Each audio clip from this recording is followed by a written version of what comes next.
ನಮ್ಮ ಜೊತೆ ಮಾತನಾಡೋದಕ್ಕೆ ಬಿಜೆಪಿಯ ರಾಜ್ಯಾಧ್ಯಕ್ಷ ವಿಜಯೇಂದ್ರ ನಿನ್ನೆ ಆದಂಥ ಘಟನೆ ನೀವು ನೋಡಿರ್ತೀರಿ.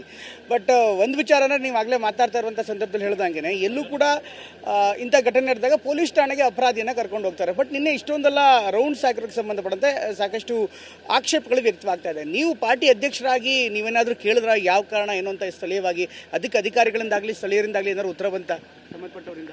ನೋಡಿ, ಅಧಿಕಾರಿಗಳು ಯಾರನ್ನೇ ಪ್ರಯತ್ನ ಮಾಡಿದ್ರು ಯಾರು ಕೂಡ ಕೈ ಸಿಕ್ಕಿಲ್ಲ. ಅದಿರಲಿ, ಅಲ್ಲಿ ವಿರೋಧ ಪಕ್ಷದ ನಾಯಕರು ಕೂಡ ಅಲ್ಲಿ ಪೊಲೀಸ್ ಠಾಣೆಗೆ ಒಳಗೆ ಹೋಗೋಕ್ಕೆ ಅವಕಾಶ ಕೊಟ್ಟಿಲ್ಲ. ಮತ್ತು ಈ ರೀತಿ ಬಹುಶಃ ಕರ್ನಾಟಕ ರಾಜ್ಯದಲ್ಲಿ ಹಿಂದೆಂದೂ ಕೂಡ ಈ ರೀತಿ ಘಟನೆ ನಡೆದಿರಲಿಲ್ಲ.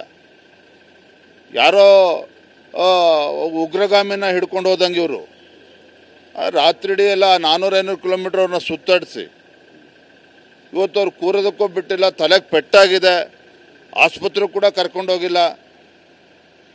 ಏನು ಒಂಥರ ರೌಡಿಸಮ್, ಸರ್ಕಾರದ ಕುಮ್ಮಕ್ಕಿನಿಂದನೇ ಇವತ್ತು ರೌಡಿಸಮ್ ನಡೆದಿರ್ತಕ್ಕಂಥದ್ದು ಇವತ್ತು.